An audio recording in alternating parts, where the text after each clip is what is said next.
What? Kita na.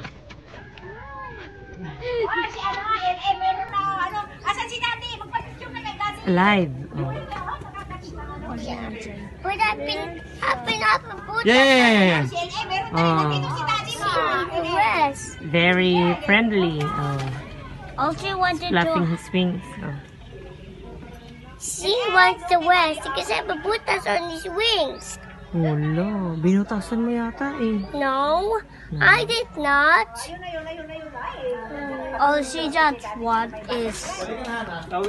Nakakuha ka ng baklaw eh? Ah, punta mo dun. Ah. Galing.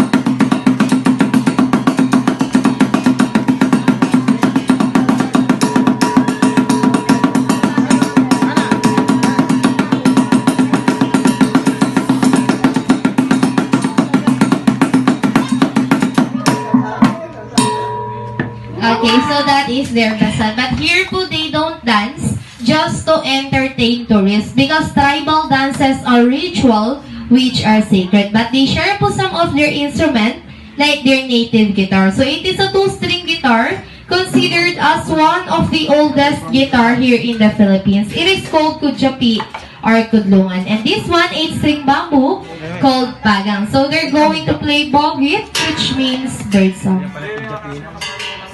Ate niya ito Japan. Ate ko rin kito.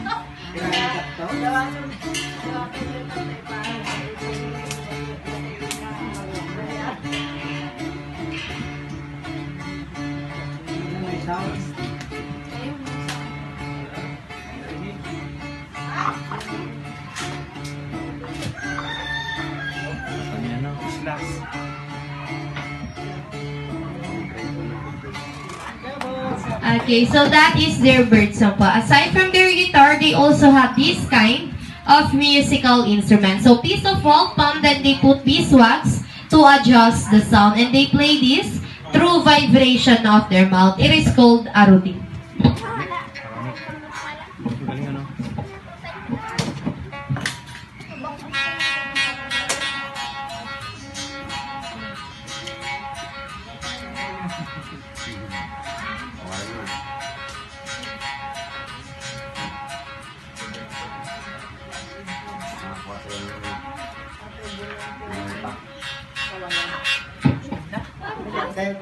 Patisting mo sa kanila.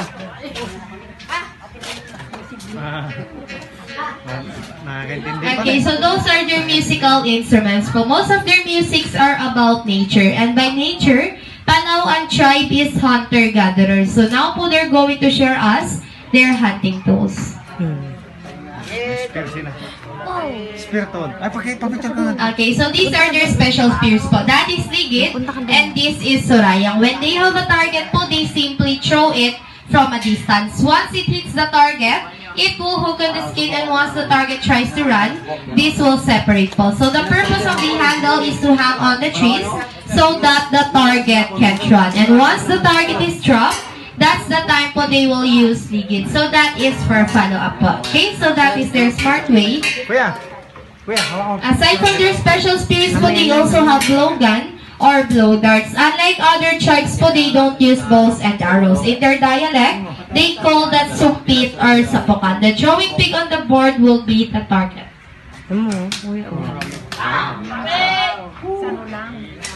Oh.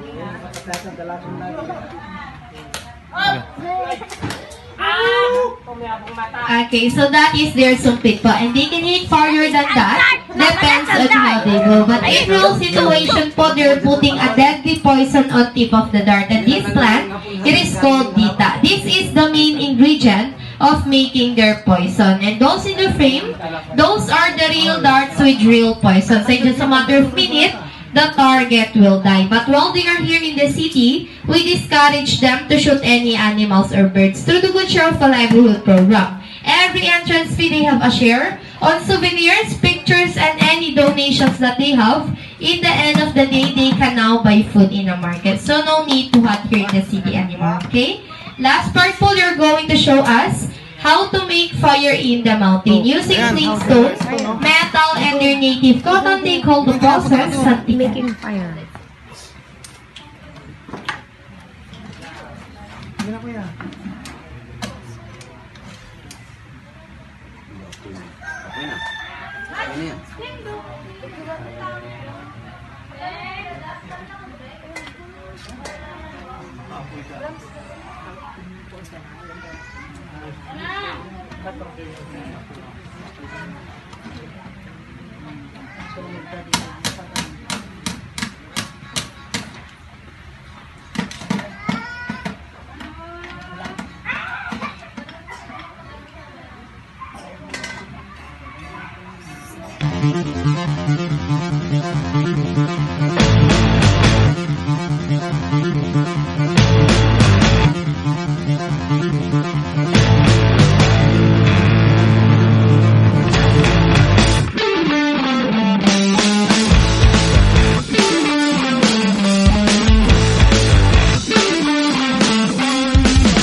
Thank you.